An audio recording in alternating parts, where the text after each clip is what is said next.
No.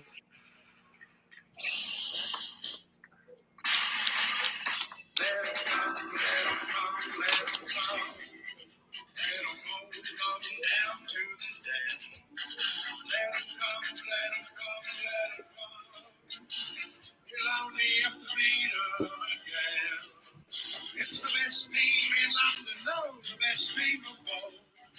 Everybody knows us, we call Millwall. Let them come, let them come, let them come.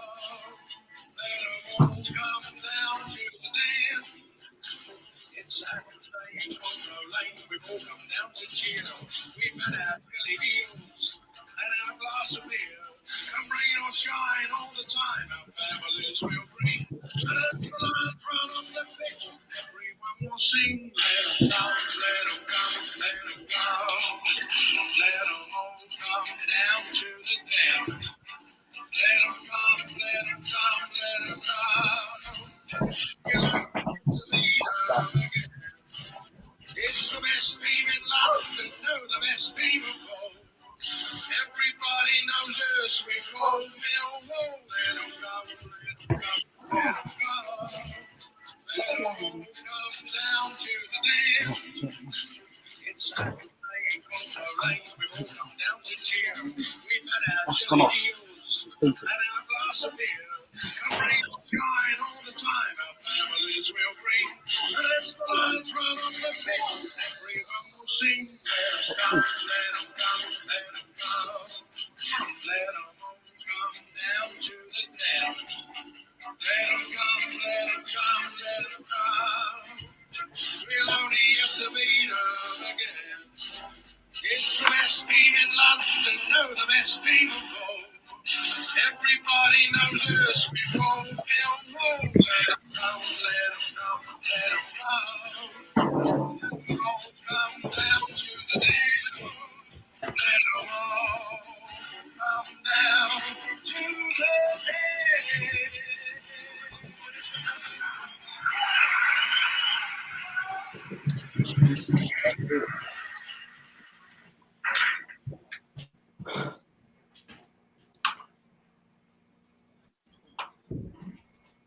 And we are live. Good evening. Sorry about that. If you're going to say a little bit of commotion going on during the song, a little alarm started bleeping in here, and I'm pretty sure it weren't Kenny's end because I just asked him to be quiet. How are you, Ken? I'm good, thanks. How are you? Good, mate. It's been a while, hasn't it, since you've been on? It has, yeah. I've missed a few. Well, plenty to talk about then, mate. We are waiting the imminent arrival of Super H, Henry Morgan, but he's on dad duties again tonight, so he will be in shortly. Thanks for tuning in, everyone. 148 people in. It works quite well that H ain't in just yet, Ken, because we did one of these, obviously, without you. Couldn't make it. And I will say, before we start, we're going to try and do these every Monday now, aren't we?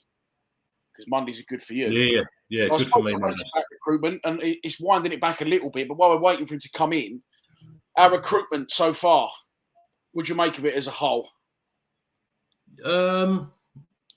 Well, from the outlook, it looks very, very exciting, doesn't it? It looks like we've shown an element of intent.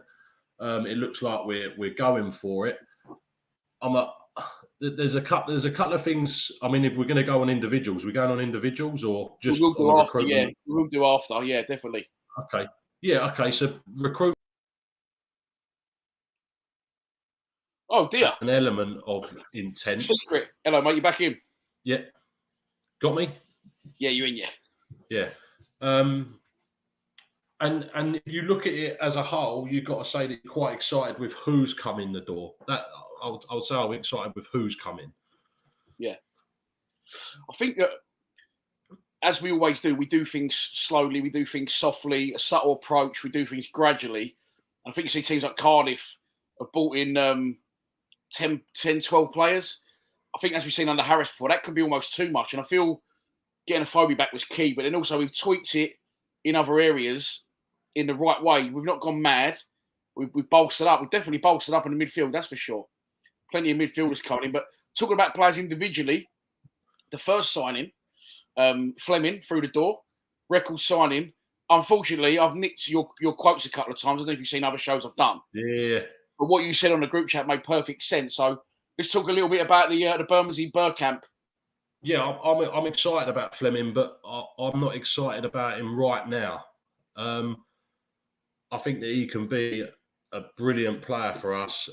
However, I think if we chuck him in at the deep end from the start this season, I think we won't have a decent prospect on our hands. He's the type of player. Look, he's never played in the Championship. He's never played in England, and he's going to need to be bedded in. He's young. Part of me sits there and thinks, do you know what? Next year we'll get Zian Fleming. That will be the year when he is decent, and I think that the year after that is when we probably look to sell someone like him if we're not in the Premier League ourselves. But if we go out and he plays 40 games this season, I think we're ruining him, to be honest. Yeah, I know what you're saying. I do know what you're saying on that one. I think he's definitely got a touch of class about him. You know, he has got those moments of magic. I think like the pace of the game, he needs time, obviously, to accustom to that. And I think we're not criticising him. If anything, we're trying to help him here by saying to other fans that let's not jump all over him if he don't fucking score an hat-trick against Stoke. Do you know what I mean? Yeah, and that's the problem, isn't it? Is because if he has a shocker or if he looks off the pace, without being rude, like he has done in the friendlies or most of the friendlies, is the Millwall fan base going to jump on him straight away and be like, well, you're our record side, and why are you not scoring an hat-trick every game and whatnot? Me personally, I wouldn't even start him on Saturday. No, we will get into team selections later. I did get your team over, and I do understand again that you're not digging him out, but you wouldn't start him Saturday. I think if anything, that'd be a good man management to protect him, and a lot of people won't like that because they weren't happy when he didn't play at Dartford or he didn't play. Didn't start at Colchester, but maybe Rowett's already on that bandwagon to try to do it, ease him in. Because you've seen, especially at Millwall, too many times, players come in with, this one's going to be the next this and that, and then throw them in at the deep end, and they more often than not sink, don't they? Yeah, you the one thing that you have to do when you make an investment is look after it. Yeah. In anything, so you don't just sort of throw it out to the wolves and hope for the best. You look after it. You nurse it to where it needs to be, and in the end, it will flourish itself. It's a really good point. You weren't talking about Bitcoin there, was you? I was talking about me XRP. Moving on. We said he ain't played in England before. He ain't played in the Championship before, but someone who definitely has, and very recently for us, well, two players that definitely have. Let's start with Benik Afobe's return to the club. What was your stance on Benik last year? Was you a bit like me, not too sure of points? Yeah, I weren't Benik's biggest fan. I'll be honest with you. Probably till the last, let's say, 6-7 games of the season. I didn't think he did enough. But however, the last, say, like 6-7 games, could have even been 10. I don't know. I think that he showed a better level of class. Yeah. I thought his finishing was slightly better. And I think that if the season had continued in, we would have carried on getting a lot more goals out of him. I think by Afobe's own admissions, I saw an interview with him, and he said that I didn't really hit form until post Christmas. So he's looking razor sharp during pre-season, hasn't he? You can't moan. It's exactly what you want from a centre forward. Most of the goals he scored against Crystal Palace were proper striker goals. And the goal I know it sounds silly, everyone that's played football, a one-on-one like that, that he's got, who did we play against? Ipswich. A one-on-one like that in pre-season, you've got to have, balls of steel to put that away. And I thought he'd done it really, I think he took the goal really, really well. Yeah. He's got a big level of confidence about him, I think, at the moment. Yeah, I think, especially with Jed going, we're looking to someone to sort of be that main man this season. And I saw the club post on Saturday, like the main man during pre-season, and it was Benik Afobe slotting home against Ipswich. So with his experience and his previous goals at the club, maybe we're going to be looking to Benik to sort of lead things from the front a bit more, which I think we missed, by the way, as well. I used to love when Morrison used to lead from the front. Yeah. He's a big character, Benik. Yeah. And if he can play like that with a good character, it will work wonders for us, I think. Yeah, Stephen Ball, thanks very much, mate, for your ongoing donations and contributions. Good evening, Dan and Kenny. Super chats are open. You can donate to the channel. If you don't want to little drama, but please at least subscribe. We're on about 19k. Moving on to a player. When we signed him, I don't know. Oh, he's gone again, Kenny. Kenny's gone again. And he's back in again. So sorry about this, everyone. I thought I lost you. I thought you went then, not me. No, it's not. I think your Wi-Fi's playing up a little bit, mate. It's been a bit stuttery at times, but it's fine. You just like to make late entrances, don't you? So now you've made 3. Just keep reappearing. But a player that, from the off, I don't know why, I just thought, yeah, I'm going to like this guy. And I thought, yeah, Kenny's going to love him and all. George Honeyman. You're all over him, aren't you? Yeah, honestly, straight away. The minute I heard that we was in for him, I think I turned around and said in the WhatsApp group, forget Fleming, forget anybody else. George Honeyman will be the signing of the season for us. I remember watching him. When we played Hull at home, I remembered watching him, and his movement, his tenacity, his intensity. Like a lot of the game, I couldn't take my eyes off him. Like he was ridiculous. That his movement, his tackling. I wasn't too sure whether he scored against us or not, but I felt like he did score against us. He scored against us the year before. No, it was last year. But it was at their ground when they beat us 2-1. Arrives late in the box with an header, which is funny because that 5'4", he nearly scored an error again the other night, didn't he? Or the other day. Yeah, but for me. I know you probably have a difference in opinion on this, but for me, that's why he's a 10. He is exactly what we're missing. Someone going fast, hard into the box, aggressive, and also able to trot back as well, if he needs to. I don't dislike him in a 10. I just really like him in a fucking central midfield. But yeah, so I mean, Afobe and Honeyman were two very good acquisitions, and then the next two, of course, 2 youngsters, Charlie Creswell. Question for you on Creswell. I mean, look, he's clearly talented, and we've had my mate from Leeds Channel on. He's saying how good he is, but I feel like people are raving about him a bit early. Even he hasn't really. Well, he scored a good goal against Palace, but he also struggled to contain them down that side in the second half, as we did in the first half as well. But and he sort of dragged. I know Daniel Ballard's a thing of the past, but he sort of dragged that back in as well because everyone's going, "Oh yeah, Creswell over Ballard all day long." I'm not so sure really as of yet. I hope it is.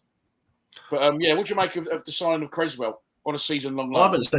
I haven't seen much of him. I mean, he is obviously a classy defender, and he's definitely somebody that we could benefit from. However, again, you always look at it and go, do you know what? We got at least one decent centre back that's been playing in the 23s this season. I would have been more interested in, I don't know, maybe getting another young centre back in, but which isn't as classy as Creswell, to back for what we've already got, in my opinion. But I'm not going to say no to having him in the team. Do you know what I mean? Of course not. No, I think he's there. I don't think he's going to come straight in. To be honest, I think Rowett is going to go with that back three that was, predominantly our back three for much of last season. I think that's a good thing. I think him coming from Leeds and other clubs wanting him, we would have had to guarantee Leeds he's going to play some, a substantial amount of games. But as you said, definitely a good acquisition. This next one, now I don't dislike this Shackleton. He's obviously a good player, very versatile. I'm just not so sure why we signed him, to be honest. Because we've got Danny Mack right wing back. Rumours around Danny Mack. That's not really. He's going to sign a contract, hopefully. I'll say that. I don't know for definite. And then you've got Billy Mitchell and Ryan Leonard, who can both play centre midfield and both play right wing back. Then you've also got George Evans, George Saville, and Honeyman, all midfielders. So I'm not so sure. I mean, we have got a view to an option to buy him. But you laugh at that comment. I don't know why. We've got an option to buy Shackleton. I'm not saying he's clearly a good player. He's been promoted with Leeds, but I just don't know if it was a position we needed to fill when others may have needed to be. You know what I mean? Well, I've spent 3 seasons trying to second guess Gary Rowett and things that he's doing and people that he's put in, and I haven't been able to do it successfully yet. So the only thing I can think of is that, unfortunately for us, he does like to rotate a lot. And I think that he's just gone for depth there. I think that one game you'll find we'll have 2 centre midfielders, and then the next game we'll have 2 completely different centre midfielders. I had a bit of a horrific thought. I thought, if we know we're getting Shackleton in, and we, Danny Mac things up in the air a little bit, and we've got the option to buy him, Rowett might well have said, well, look, he'll add to the squad in depth this season. I think Rowett's done well there. I think Rowett's taken into consideration the amount of injuries we've had, the amount of illnesses we had, because fuck me, we seem to have more than anyone else, don't we? But I think maybe thinking, we don't particularly need Shackleton right here, right now, but we'll buy him next summer and we'll get him in the door now, sort of thing. Do you know what I mean? And in case Danny Mac does go elsewhere once his contract's signed for money, or Evans will then hopefully move on, whatever. Do you know what I mean? I think. Look, I mean, I'd love to keep Danny Mac in the side, and I wouldn't like to see him go to QPR. But I also wouldn't argue with having Shackleton as a right wing back. That's for sure. If Danny Mac went. No, yeah, he's boxing quite clever, right? He's covering himself nicely. Thanks for the donation, Jason. Looking forward to Saturday. I can't wait now. For Saturday. You going Saturday, Ken? I'm 100% going. I've taken Lexi, Archie, and my little girl Evie's coming as well. Oh, nice. What about Charlie? Yeah. Charlie's on holiday, so. Oh, nice. Yeah. So. I said unless you 100% got to work to pay your mortgage, you've got to go to a funeral, a wedding, or you seriously ill or broke your leg. I can't see why you wouldn't be there Saturday. Oh, I won't miss it. I won't miss it. Not you. I'll miss the funeral. I've missed the funeral. Yeah, or weddings ain't really my sort of thing, mate. There's been another donation there. As Jack, how are you, mate? Jack Carter's in the chat. Cheers, brother. Thank you very much for the donation. One of the Lions TV boys. Not sure we're going to do them. If we're going to do them score predictions this year, not sure. Chasing people for the scores is hard work. So for the videos is hard work. But look, that's our 5 players in so far. There is rumours of more. Where do you think we need to strengthen, looking at the state of the squad at the minute? I think to be honest, and I think you've covered it as well. Definitely down the left-hand side. Although, you have got Murray Wallace, you have got Bezart Topolodge, you've got Malone. Me personally, I fancy Topolodge, but I would maybe think about looking on the left-hand side a little bit more, a pacey winger, or a proper left wing back. And I do think that we're a striker short, to be honest. An out goal scorer. It doesn't have to be proven. But just a young, hungry striker that can cover, say, the Bradshaw if he gets injured, or Benik Afobe that gets injured, and we can start pushing players on. That Sims is a great, for me, a bit of business. If he's going for $500,000, Dan, he could be 5-6 million in 3 years' time, 2 years' time. $500,000. I was surprised at any player. I know they're having their recent struggles, Everton, but a club of that size, to let any sort of player theirs go for 500 grand, because I don't think they need the money, do they? But he's one I'd be very interested in. He's scored goals up in Scotland. All right, Scotland, he scored goals for Blackpool when he's on loan there. But the basic message is he scored goals wherever he's been. He's big, he's powerful. He can be one of our players. Because I think that aside, if we can nick someone for $500,000, we'll do it. But I don't think, other than that, there's a lot of money, left in the budget from what I'm sensing. Do you know what I mean? Yeah, well, look, we never expected us to spend the money that we have spent. So again, it's second guessing, isn't it? Because we're all about a club with no money, and then we go and bash out nearly a £2 million signing, and we nearly spent $4 million on our signing. So, have we? Well, how much was Honeyman? The thing is, the club don't ever tell you that. This is the only issue you got, is that they go a long-term contract or an extension of a contract and undisclosed fee. They're very keeping their cards close to their chest. Obviously, they've got their reasons for that. But I suppose Afobe. I believe Afobe. So I think we just took over his Stoke contract. Right. That's what I got told. Obviously, we paid for Honeyman. Yes, you're right. Yeah, definitely. I mean, Fleming was nearly 2 mil, wasn't he? Yeah. So we've done well, mate. We have done well. But I mean, and I've said this, it's not me being negative at all. But everyone says, we announced promotion. This is it. We're going up. We've only got in 4 players. One of those was playing for us last year. 5 players, sorry. One of those was playing for us last year anyway. and everyone around. And Gary Rowett said this as well. Everyone around us has strengthened. Do you know what I mean? So it's not. I don't think we should get too excited in that sense, but in another sense, I think we'll be more than safe this year. But we'll get onto that shortly. Let's talk friendlies next. Did you go to any of them? No way. Do you know what? Someone said to me, "Oh, why didn't you go?" I said, "Well, I've been to Germany. I drove to Germany to watch the World Cup 2006, 5? Can't remember. 2006 would have been. And then again in 2008, and I drove to Russia. But when it comes to the England friendlies and the Poxy Nations League, I will not watch them. Millwall, I don't mind friendlies so much for Millwall, but I only went to Dartford.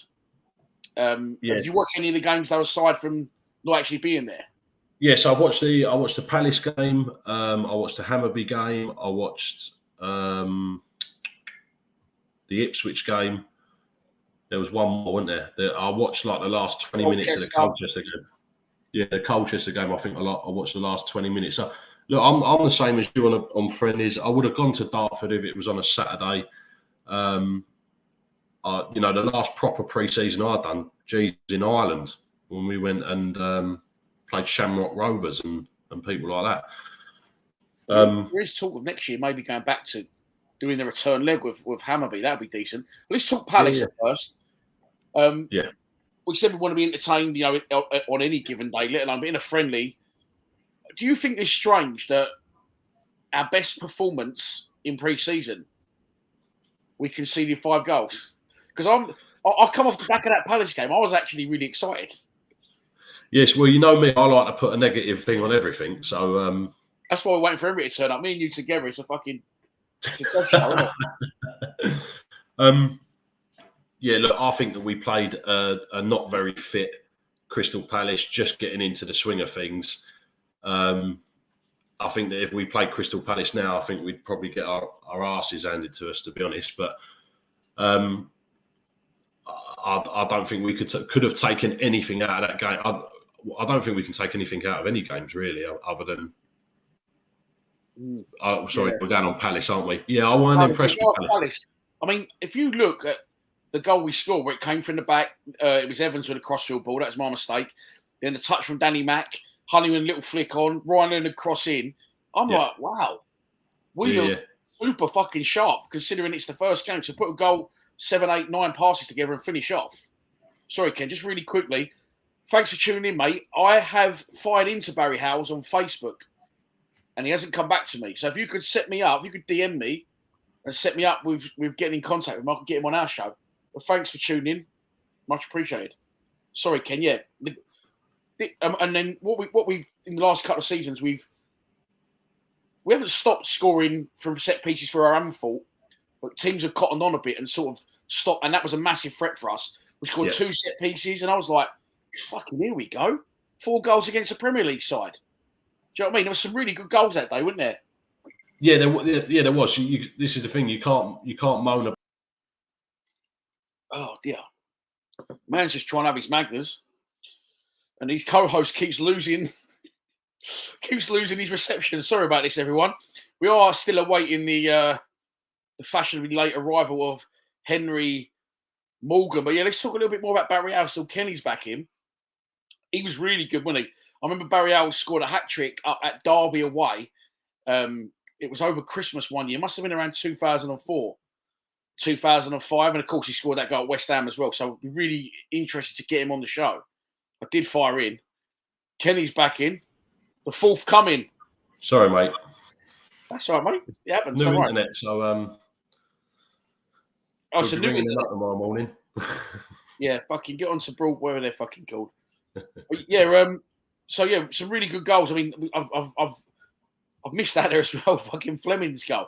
We looked really sharp, didn't we? But since then, and it is only friendlies, so people keep telling me, we seem to have gone backwards. What's your stance on it's only friendlies? Don't worry about it. No, I don't.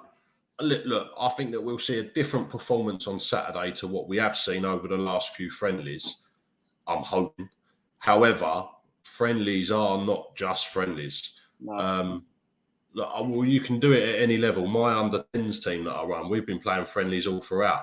Every single one of them is to work out what is your best formation, how to, how you're going to defend certain situations, how you're going to attack. Now, all I've seen, honestly, in them friendlies is exactly the same as what I saw last season.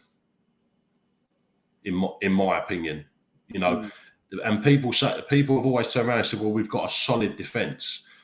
And you can start right from the back. We haven't got a solid defence, or as solid as what we think we have. We've got a bloody good goalkeeper, and that showed against Ipswich. Right, we got torn apart. We had three at the back against Ipswich, and somehow this ball got through three of them, and it was a great finish, to be fair. But there were so many times there where we got torn apart, and Bartman's helped us out. Big time. There was an exact same ball from Hammarby. They didn't score from it, but it was right through the middle of us, wasn't it? Bart saved that one. It was wasn't the greatest finish, but is our defence? It's a good point, really. You're saying, well, Bart has won Player of the Season 2 out of the 3 seasons he's been here, so you're saying that it's not our defence so sturdy. And I see a couple of people in the comments earlier saying Cooper's got to be dropped out. Hutchinson's ageing, so maybe Creswell will play a bit more of a prominent part, but yeah, I know what you're saying. There has been a bit. It's been a bit gappy at times. Mind the gap, isn't it, in the back three at times with them little straight flat balls in behind. Yeah, and also, I'm a little bit different with you on Hutch. I'd say that Hutch is usually a bit more ever reliable. I've got to a point, and I don't listen because I don't want to start on a negative because I'm excited about the season. Yeah, but the way I feel at the moment about Jake Cooper is the same way that I used to feel about Jordan Archer when someone used to have a shot against him. My personal vendetta against that fucker continues. But I looked him up yesterday thinking, please be released by QPR now. Please be released. He's played about 7 games for 5 different clubs since he's left me a wall. But anyway, getting back to the comments. I really fucking dislike him. But go on. Yeah, I know what you're saying. And that's only based on last season. If you look at the seasons before that, Jake Cooper's had great seasons with us. You just got to hope that we have 3 centre backs that are going to have a good season, because last season, like I said, I don't think that we had a really strong defence. I think we had a really good goalkeeper. That's just my opinion. And on counter to that, I think Cooper's brilliant for us. I think he's a Millwall type player. This AG's agreeing with you there. I don't know. Is it a little bit at times? I can be guilty of this. Let my heart get ruled by my head. He's been brilliant for us, and that's why I love him. But I think another reason Creswell been brought in, and this is something that Ballard couldn't do, is that I think Wright wants to play at the back. It scares the shit out of me more. The main reason that scares the shit out of me is that in that, and as good as he is in goal, they'll try and involve our goalkeeper in that, and he cannot play with his feet. He has a shit out of me. As good as he's in goal. But it's called the Pep Pop for a reason, isn't it? It's you've got players that are on over £200,000 a week that can play football, and the problem is then you've got Murray, Wallace, and Bart doing a 1-2 with each other. You've got the Pep Pop and the Muzzer Mop. Yeah. Once we tried it, we fucked it. Oh dear. It's scary, Yeah, it is. But Mill fan cam. Steady me shows this guy. Put Creswell on centre back. Push Muzzer out to the left. Malone isn't good. We'll get onto that shortly. But and after that, mate. Again, we don't want to be negative. I wouldn't say we're negative. I'd like to say we care and we worry a lot. Would that be fair to say? What, we don't care, we worry a lot, or we don't care? No, we care so much that we worry a lot, and that's we coming across as negative. Like at times, oh my god, if we don't sort this out, we could go down, or if we don't do that, this might happen. We just want the best out of it, don't we? Yeah, Dan. But I appreciate I'll get a bit of grief usually for my opinions, but I'll be honest with you, every single thing that I've said last season happened. So I don't think sometimes it's being negative. Sometimes it's seeing something that maybe somebody else hasn't, and voicing your opinion on it. And that is because I love my football club. I spend an absolute fortune watching them up and down the country. Yeah. And I'm lucky enough to have a platform where I can share my opinion. So it is because I love my team, and and I care too much. Yeah, no, well said, man. The thing is, like I say, if you invest in something, you want the most out of it, don't you? Yeah. I don't feel we got the most out of this next game. So I'm not going to lie to you. Oh, no, sorry. All right, that was next. Dartford. Fantastic goal by Tyler Bury. I went into this game thinking we was going to absolutely sledgehammer them after they shipped 6 3 days previous against Charlton. But did you see the Dartford game at all or any highlights? No, I watched the highlights.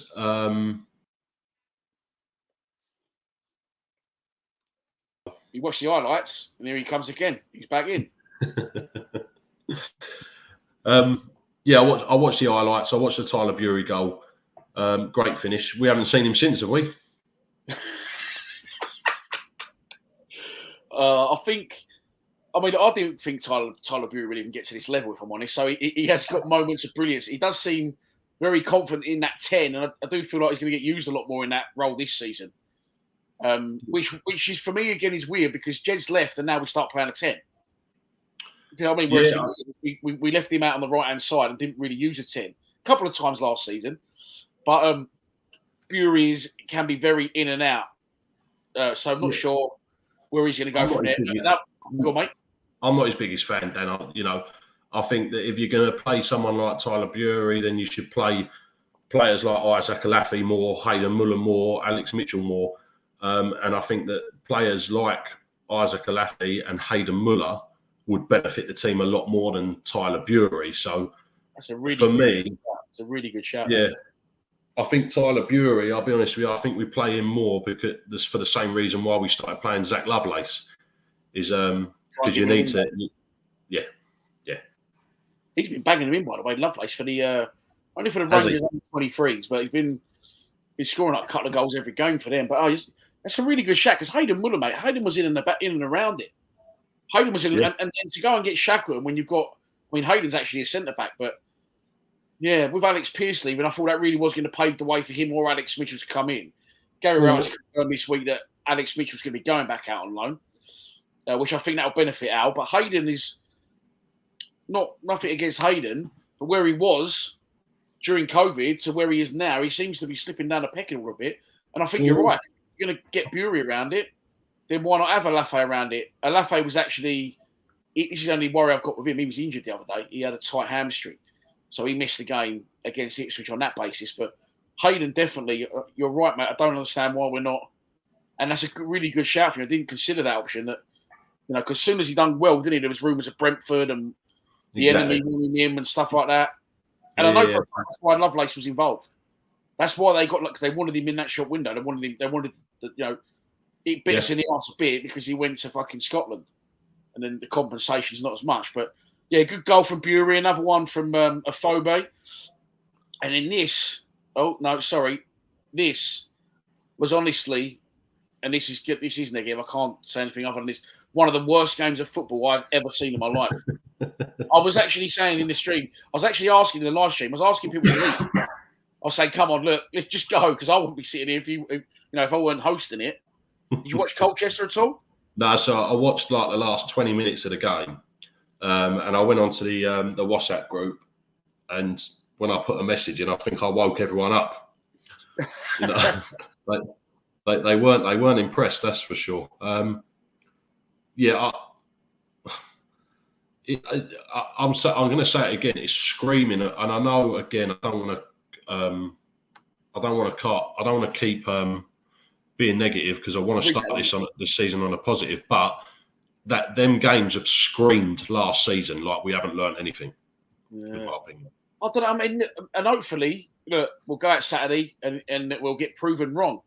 But from the summer we had to where we then got, despite conceding 5 against Palace, then I thought we're going to kick on here. Do you know what I mean? We're going to start knocking teams over. And let's have it right. We should be knocking teams over like Colchester, like Dartford. Yeah. But we just didn't seem to click. And I said this on various videos. I don't feel it's all about your fitness, and I think I was proved right with the Ipswich game. Your understanding of your teammates, because there was points. 2 players went for a ball, then 2 players left the next ball for each other. I think then Billy Mitchell stood and wanted the ball to feet, but whoever was passing it to him thought he was going to run onto it, and it just like lots of miscommunications and not dealing with your teammates. Sir Trevor Off. Dartford was poor, Colchester poor. It's shocking. We need another striker. Zion is not ready. Bury, a prima donna. For me, thinks he's a dog's bollocks. He's not even made it yet. Fucking hell. That could have come out of your mouth, that, Ken, couldn't it? Me and Trev get on quite well. I've met the man now, finally. I had to get past a couple of his butlers first to shake his hand at Dartford, but it was good. He still ain't bought me a pint, though. Eh? He still ain't bought me a pint. I know. That's why he's got the millions, mate. The people who've got the millions don't spend nothing. Charlie, evening, mate. Lafayette to Gillingham. I mean, at this point, if he's not going to make it this year, then you just might as well let the guy go. But I think Rowett said he's been happy with him during pre-season and he's going to give him an opportunity. But I do believe that Lafayette does struggle with little niggles here and there. And that's the reason he was at the Ipswich game. So moving on to Hammarby. And I've chosen that picture in particular because we will speak about the man shooting over the bar afterwards or wide or somewhere. Hammarby, Ken. Yeah. I thought that was a really good side. Yeah. Yeah, I did. I thought they knocked it around beautifully. I think that was probably the best test that we've had over pre-season. Yeah, good football inside, good energy, and I think that we contained them very well because that's what we're good at as a team is containing them. But yeah, again though, as a supporter and looking for entertainment, etc. I mean, I know the penalties didn't mean anything, but again, I look. We went to penalties, and I was like, "Well, that's us done then." I've got. I don't remember the last time we won a game on penalties. I just thought back straight away to Jake Cooper over the bar at that end against That's right. the Cup. Yeah, was funny. That was funny. But yeah, Hammarby, really good test. I feel that we got something out of the Hammarby game in the sense that they were super fit because they're halfway through their season. We're doing a lot of chasing. So I feel that done our fitness levels the world of good, if I'm honest. But again, it's not all about fitness, is it? So that's another game. I think what's that then? That's 1, 2, that's three clean sheets in a row. Good opposition them. Again, 2 great saves from Bart. Yeah. But by this point now, I'm like, right, okay. We've had our games and we played 2 games in one day, one at Dartford, one at Bromley. He has to alternate the squad. I get that, but now this is the point. Now I'm going to continue. We'll be back in one. Don't worry. I'm going to continue with. We're going to continue with like we've done the tinkering and we've done the who shall we play. For me against Ipswich, we should have gone with a team that's going to start Saturday. And Rowett has already said maybe it's a curveball because he don't want fucking Stoke having a good look at us. That's not going to be the team that starts. I think at this point now, you've had your fitness, you've had your friendlies. Now you need to go and knock Ipswich over 2-3-0. And I thought that you know, if you got a stranger in, you said, watch this game of football, guess who's League One, guess who's Championship. I think they might, one wouldn't have been able to tell, or 2 said, yeah, Ipswich are in the Championship. Yeah, I agree. They were just a lot classier, weren't they, Ipswich? And again, I think this is half the problem as well, as having a manager who was a defender. Is technically that's pretty much all he knows is, you know, how to defend and ways of defending certain situations, etc. And I do get the philosophy, but we do not have a clue moving forward. So if it's not a set piece, the Ipswich goal, you've got to remember what we got that from defending, if that makes sense, because we're pressing and we're trying to. Honeyman's artwork, wasn't it? And then Afobe joined in. Exactly. So we don't create enough opportunities, and you know, players like Bradshaw. I feel sorry for players like Bradshaw because Bradshaw's not going to score many goals if we play like this. And I'll say it again: we have a fantastic team and a fantastic squad of players. However, if we continue to play the way we play, we're not going to get anywhere near that top 6. That's for sure. No. Well, he has changed it though, hasn't he? He has actually changed the formation. He's gone with a 10, and this is one of the defences I've got for the strikers and for Fleming, because I think Fleming, he said, I like to play in that 10. He needs the ball delivered to him so then he can distribute. All right, at the minute his distribution's a bit off at times, and he fucking tries outrageous things from places he shouldn't. I've got no problem with that, but I just feel like okay, we're now playing a 10. but we haven't really worked out how to play that 10 yet. If that makes sense. I think we've got to pump balls into him and let him pull the strings and be the middleman, distribute it off to the strikers. Because at the minute, the midfielders ain't creating anything. The wingers' deliveries, as much as I love Danny Mack, someone called him Marlon Romeo Mark II the other day to me because his deliveries are not being fantastic. And Malone's gone to pieces. This is the reason the strikers aren't getting any service. Yeah. Yeah, and also you've got to remember that actually the type of players that we have in the box are not really the type of players that are looking for service from the box. Bradshaw and Afobe are the type of players that want to run behind the defenders and get a one-on-one. Or Bradshaw's more of he's like a Nistelrooy, isn't he? He's usually just in the right place at the right time for a drop the ball dropping in the box and stuff like that. We're not. And it's been the same for the last 3 seasons. We don't play to our strikers' strengths. And what if you have a 10 in there, then you should start playing to your strikers' strengths, but we haven't as of yet. Yeah, maybe it hasn't clicked for shit, but people, again, going back to, it's only friendlies.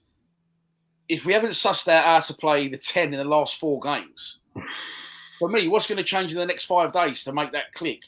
He's not going to go, okay, well, look, we played like this in friendlies. They're only friendlies. All right, that was just for the crack. Now we're going to start playing the right way. They still would have been playing in those games the way that we're going to, the patterns of play and the shape we're going to attempt to have on Saturday. So I don't know. Maybe we're too negative. I was thinking back to last summer. I think we actually played Ipswich away and beat them 3-1. Yeah. And again, you can't read too much into results, but I think last pre-season was a lot more positive. And we started all right, didn't we, last year? QPR away, first game. Can't really remember after that. It was 1-1, wasn't it? Was it 1-1? Yeah, 1-1. Great day that was. Fuck me, what a day that was. Yeah. But anyway, let's get on with some of the comments before we move on. Scott Maloney's pony. He's got to go and we need a left wing back. And then Charlie said, if Besart Topoloj hasn't worked his way into Rowett's plans, then all the 23 should leave because there's no route in. For me, again, this is, Bez, I've watched him for years, so I like him. You know what I mean? Not just on that basis, I've watched him for years.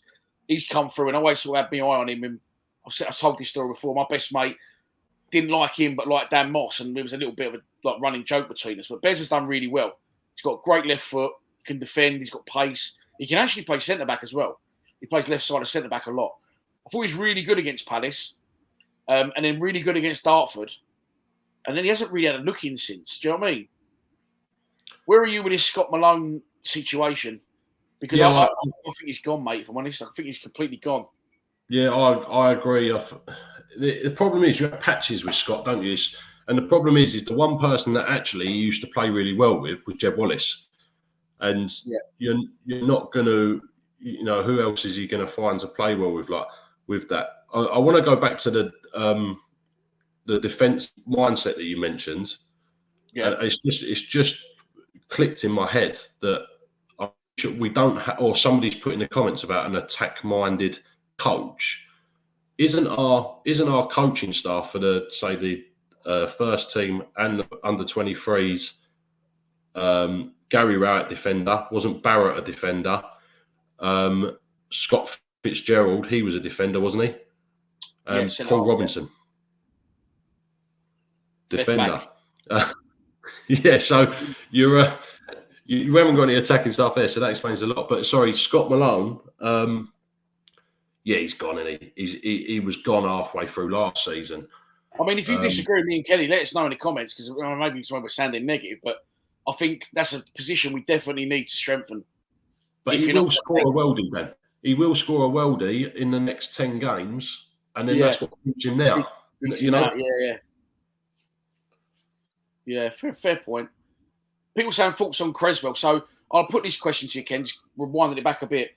Of the 5 new signings, Fleming, Afobe, Honeyman, Creswell, Shackleton, who's impressed you the most and who's impressed you the least? Let us know in the comments, everyone, as well. Who's impressed you the most and who's impressed you the least of the 5 new signings? Okay, so who's impressed me the most is a bit of a joint one because I think Afobe's done really well. Yeah. But 100% Honeyman. 100%. Yeah. Absolute beast, like a for me, a proper Millwall player, he will leave everything on the pitch. He really excites me. He's a player that I feel like I can trust. Yeah, and just, you know, if there's a one-on-one or something like that, you know, going in for a tackle, I know he's gonna be there. He's gonna give it. Your old man agrees. Yeah. Trevor you can't listen to me, Dad, because he thought that Marlon Romeo was the best player in the world. A lot of our fans thought that, who go on to bigger things. I think I know your answer for your next one. I think our answers are the same. And I think they're the same as Zampa the Lions, which is unfortunate. Yeah, Fleming is my least, but only because I think that Millwall or Gary Rowett or whatever is going to absolutely ruin him. I do believe that Fleming can be a fantastic player for us. I really do. But he needs time to bed in. He really does. And I think we spoke about this the other day about, you know, where I wouldn't have him start. I'd give him 20 minutes or half hour, but then give him 90 minutes in the Carabao Cup or whatever. You know, just really slowly bed him in, and let's not put too much pressure on him. Yeah, 100%. And again, we're not saying it to be negative. We're saying, I hope he don't watch the show, the poor bastard. He'll knock his confidence.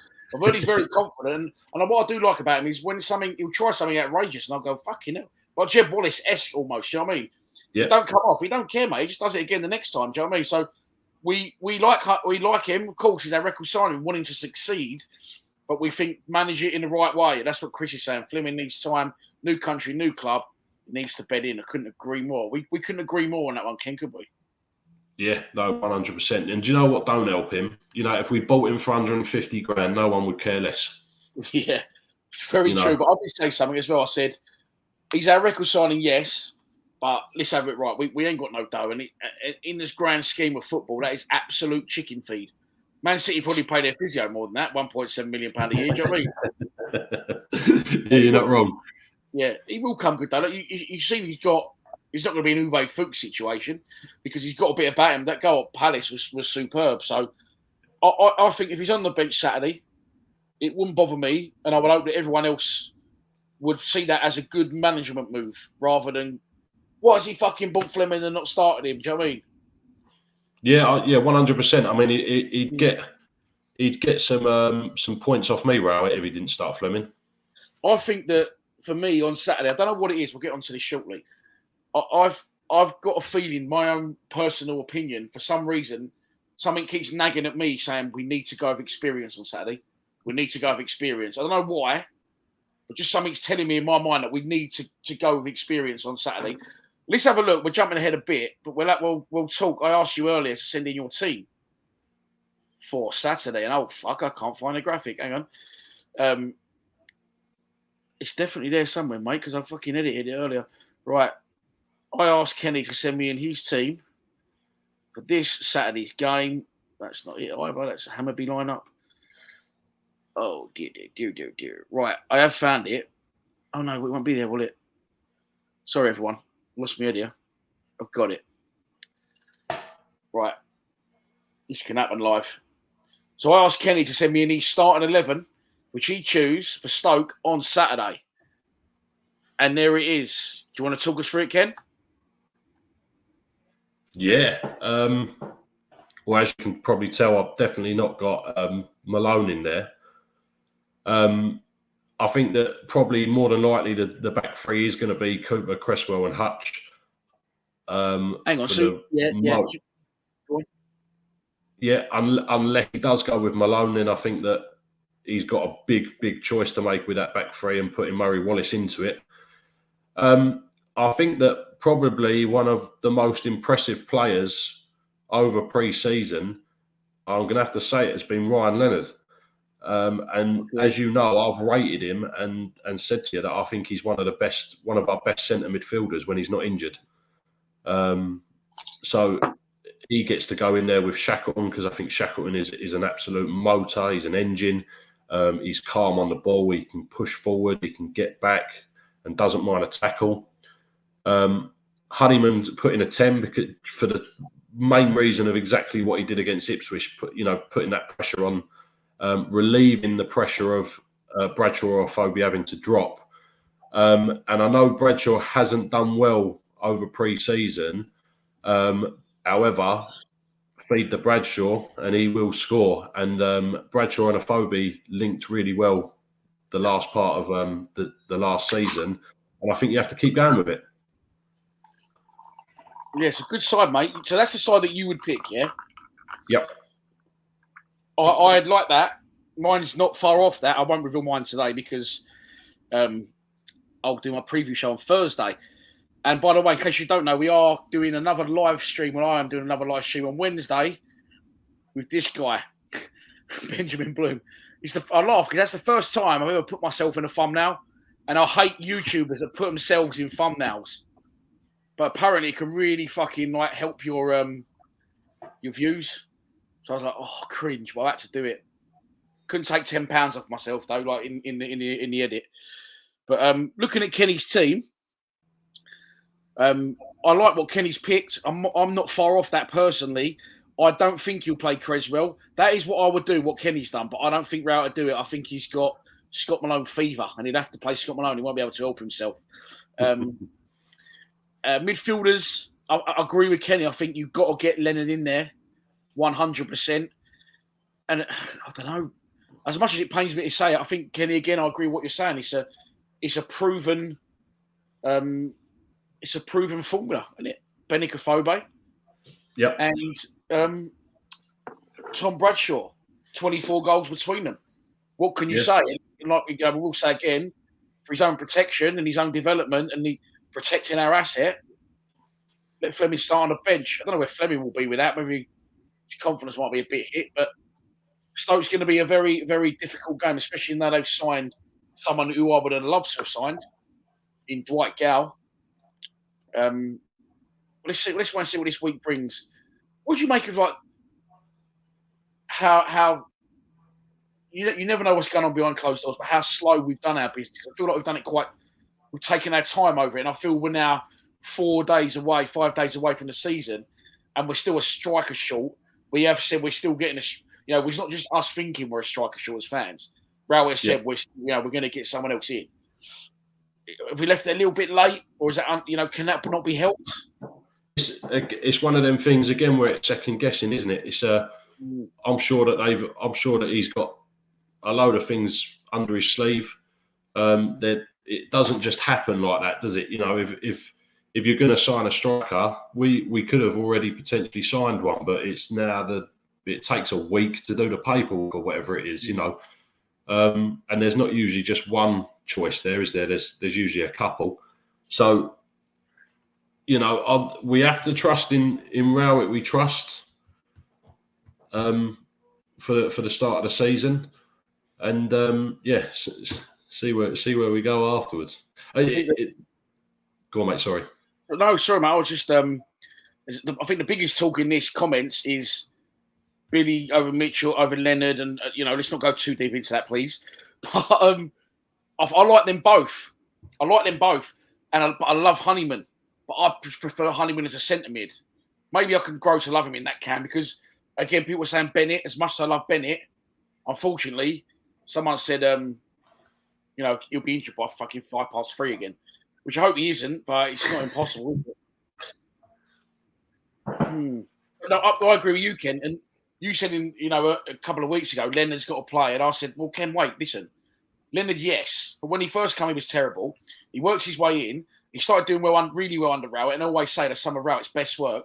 But he's 29-ish, 30 now, and he's had 2 long-term injuries over the last couple of seasons. So I said to you, I think Ken, he's only going to be a squad player.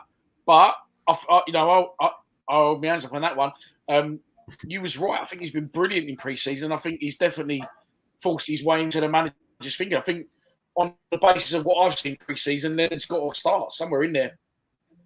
Yeah, 100%. Do you know what? I used to get really frustrated seeing Ryan Leonard as a right wing back because, don't get me wrong, he's done a great job. But for me, last season, he was the best midfielder that we had.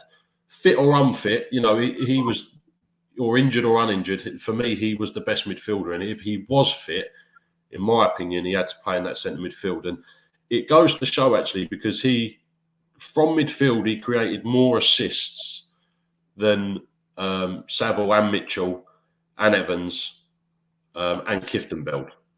So maybe we haven't mentioned Saville there. There's people in the comments saying Mitchell, Bennett, Honeyman. No one's mentioned it. To be fair to Evans, I thought we played really well the other day when he started, but George Saville. Yeah, now, surely George Saville, again, we're looking for a leader. We're looking for a main man. He's sort of been that player for us before, moved on for £8 million. So he's come back to the club with a little bit of experience, a little bit of swagger, still an international footballer. No one's even mentioned him there, getting him the starting 11.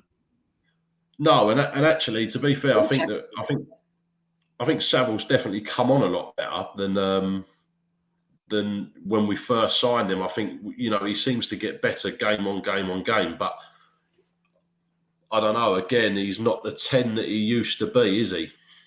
I know he wasn't played like that. And look, I'll say this, and I'm not picking out central midfielders. I'll say for all of our central midfielders that the problem is that with the likes of Honeyman, you're not going to get away with it. But our central midfielders are told to do a job, obviously, right? I don't think that job sees them in their best light at all. So, when you see someone like Saville having a bad game, or you see Mitchell having a bad game, Leonard, Evans, whoever it is, the problem is that all four of them that I've just mentioned are fantastic players in their own right. But if they're being told to just sit back and knock the ball 5 yards, or help out over on the wing, you're not going to see them at their best. But the problem is they then get a lot of grief for doing what they've been told to do. Well, hopefully that trend might change now, as we are going. It looks like we're going to start. I know what he's going to do Saturday. Start 5 at the back and go 2 CDMs and 2 around the whole of pre-season with a 10. Right, we're going to move on shortly to Stoke. We're going to look at our first 5 fixtures and our predictions for the season. But before we do that, let's get this out of the way for you fanboys out there, or girls. Squad numbers and kits. I couldn't give a fuck if they played in black bin line as long as we get the results. Some people do love a kit. I do love a kit. I actually collect like retro ones. Pay quite a lot of money for some of them. What are we saying about the new kit, everyone? I actually really like it.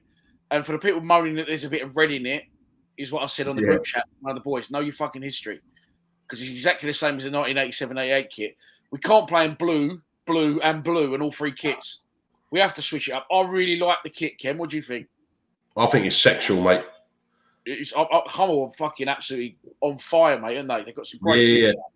Honestly, like I'd rather watch us playing that every game than the blue.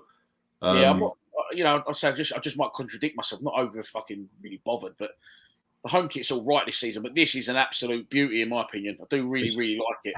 It's a joke. It's an absolute joke of a kit. It's brilliant.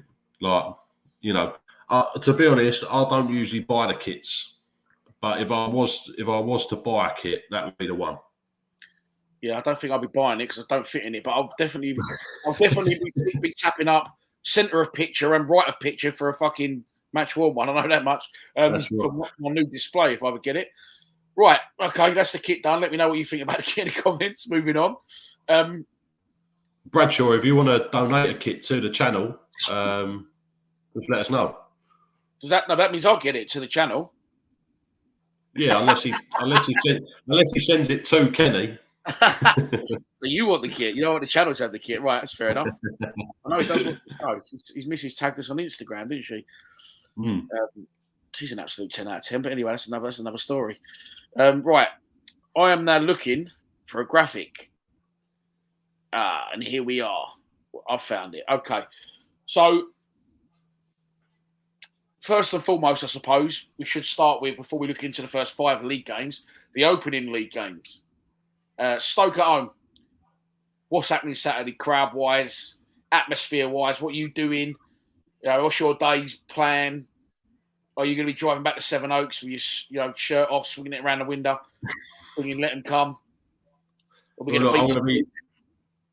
I'll be taking. Obviously, I'm taking the kids, so I've got to be a little bit better behaved. But I'm probably more than likely going to get there early doors.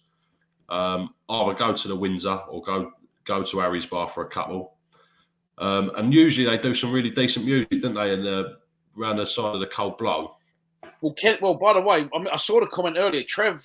Sir Trevor of Reimer has offered you a pint at the bus to get around. Perfect. I'll never say no. Jesus Christ. Go on. I'll never say no to a pint, Trev. So I'll be looking out for you now. You'll be there. Yeah, and look, it's going to be buzzing in it. It's going to be full up. It's going to be loud. It's going to be like really like, like mental. And honestly, I can't wait. However, honestly, I think we're either going to win 3-0 or we're going to lose 3-0. Like that's what's going in my head. Or it'll be a bore draw 0-0. I'll tell you what, while we're on this subject, I think Sparky thinks the same. Let's talk about opening days that you can remember that just stick out in your memory. I don't know why, but I remember I just started doing the knowledge one year. I was really excited for the start of the season. Sure, it's the first game. We lost 1-0 at home to Yeovil. That must have been about 2012-ish. I remember being on holiday once in about 1997, 98. Kenny's gone, he'll be back. And we beat, I think it was 97, 98. And we beat Brentford 3-0 on the opening day. But I was actually on holiday. I remember getting the Sun newspaper and reading that. And of course, the fucking 6-0 against Rotherham. That's what I was going to say. There is 6-0 against Rotherham. Leeds 2-0. Lee Gregory wins a penalty as well. That was another one. What stands out for you, Ken? I think I'll have to go with a recent one. I think was the QPR game. Yeah, that was a really good day. That was just, it was the first game of the season. And do you know what? It was, I think, because it was the first game after COVID, wasn't it? And there was a bit of nerve. Like, I was a bit nervous. Do you know what I mean? Like, you haven't been to a football game for 2 years or whatever, and like, I can't remember how to act. And we got there. I remember I was behind a goal, and it was all a bit new again. And it becomes special. And then obviously within minutes, Jed Wallace decides to volley one from outside the area. I'm sprinting. And there's a great picture, by the way, because we've got a mate called Fat Dan, and he's about 30 stone. I don't know how big he is. When we're together, he gets called Fat Dan. That's how fat he is. And you've actually interviewed him. You've interviewed him. Yeah, he's a good bloke. Yeah. And I always remember, because the poor fucker turned round to celebrate, and I've jumped on him. So he spent the whole of the time celebrating with his head down like that, with his back to goal, while I'm jumping, I remember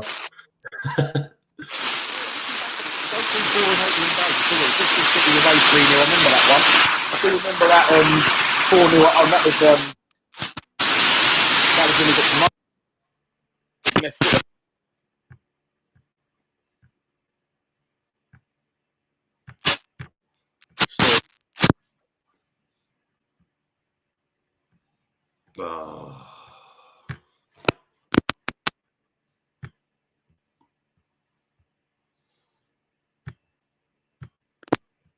Testing.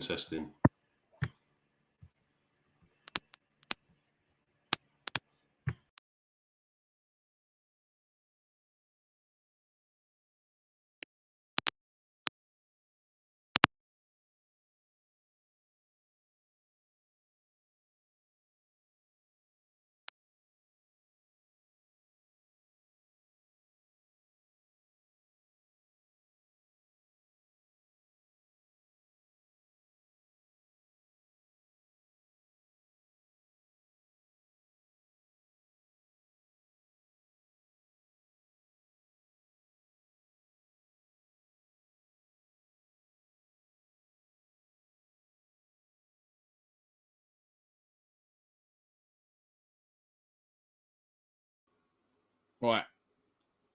How is that, everyone? Can you hear me now?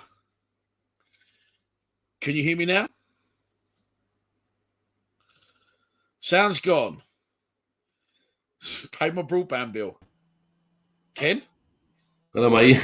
Can you hear me? Yeah, I couldn't. You sounded.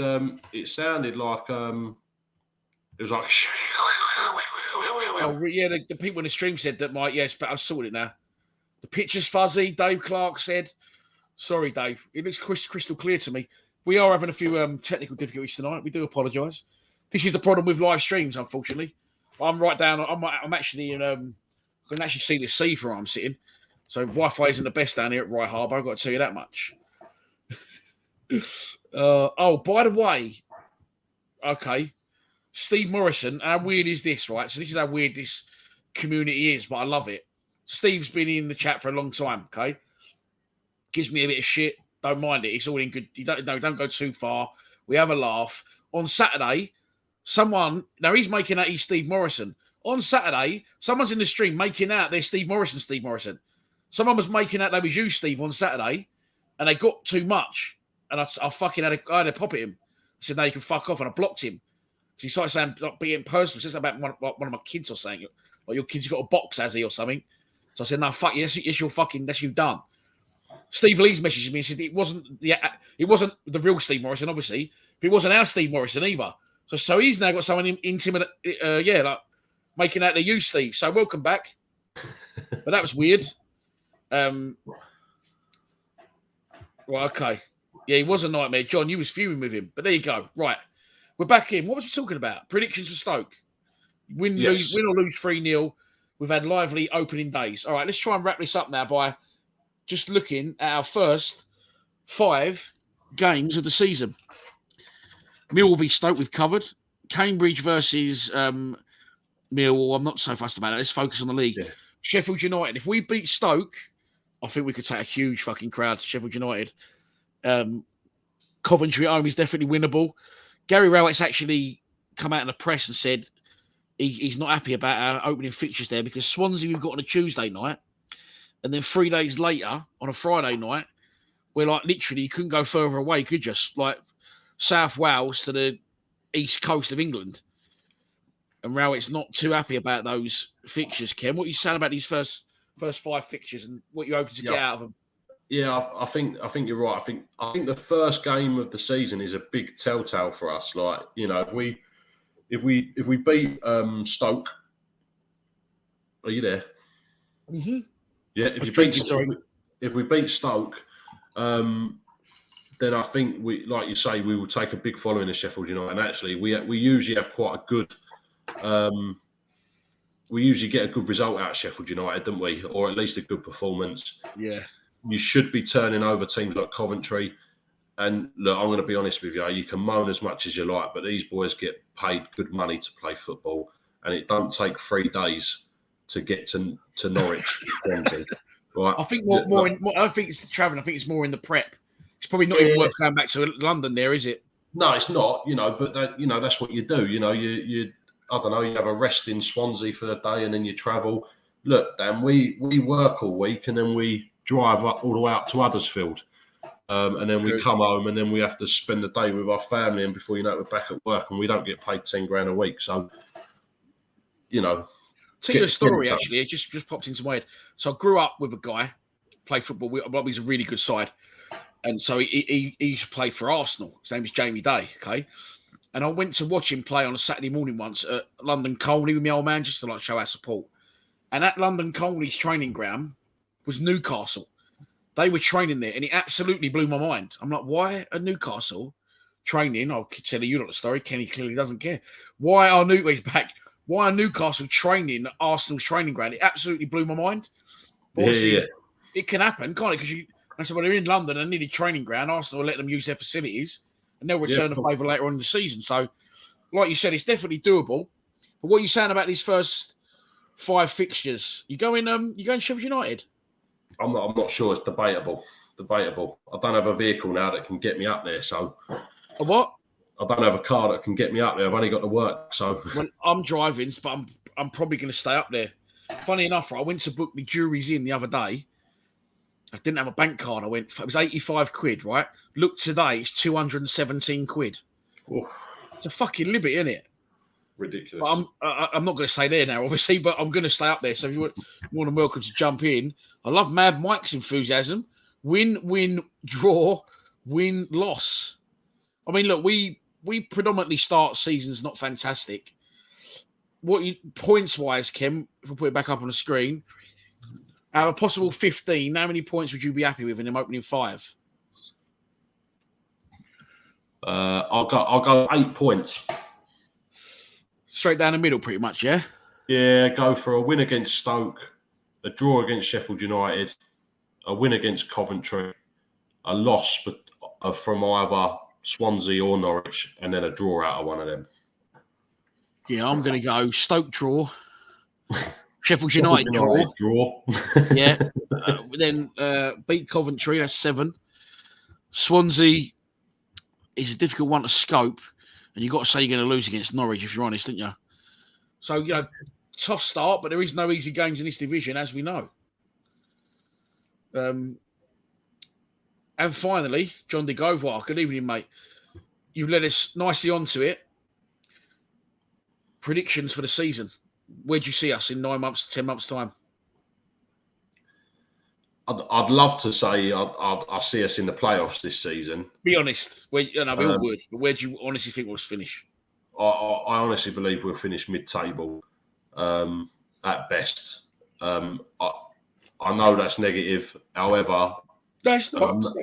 And I know we've got a couple of players in, etc. The problem is that every team around us has improved, and I will always stick to the fact that if we play the way that we have to play, we won't score too many goals. And unfortunately, in order to creep up the table, you have to score goals. And I don't blame that on the players. Like you said, look, you can't stand still in this league, and we haven't done that. We have progressed. We've got some good signings in, but everyone, and Rowett said this as well, everyone else has done that as well. So it's going to be very difficult to compete. I think anywhere, but I think people saying playoffs, announced promotion, maybe it's a little bit in jest, but I think between 8th and 12th is another very good season.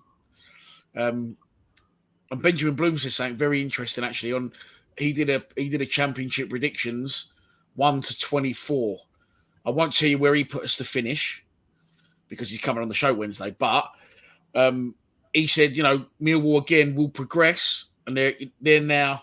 Not so much will Millwall stay up, it's where in the sort of top half they'll finish. And it's nothing against Millwall that I've put them where I've put them, but it's just because everyone else moves as well, and with their budget they move slightly slower than others. It's not their fault, which I thought was a really good point. Do you know what I mean? Yeah. I mean, I would agree with that to an extent. You're going to point at Luton though, and you're in Huddersfield. I'm not going to Huddersfield this year. I'm not. No, I refuse to. Me personally, as you know, I'm fully positive for this season. I'm going at it with a clean slate in my head. However, I still believe that we have the players and the intensity, the drive, the ability to reach the playoffs this season. However, I do believe that if we continue in our style of play, we'll end up mid-table. And mate, there's no shame in that. That'll be 6 seasons established, rolling into a 7th, wouldn't it? There's no shame in it. Well, yeah, but in my opinion, then is that us pushing on? I always said this. I don't want to go back on old ground, but during COVID was the perfect opportunity for us to push forward, and we never did. So are we deliberately holding ourselves back sometimes? That's what I think, instead of the other way round of, we've been in the Championship. I think we deserve to be in the Championship. I think we're a Championship side. I think people would be shocked to see Millwall go down to League One now.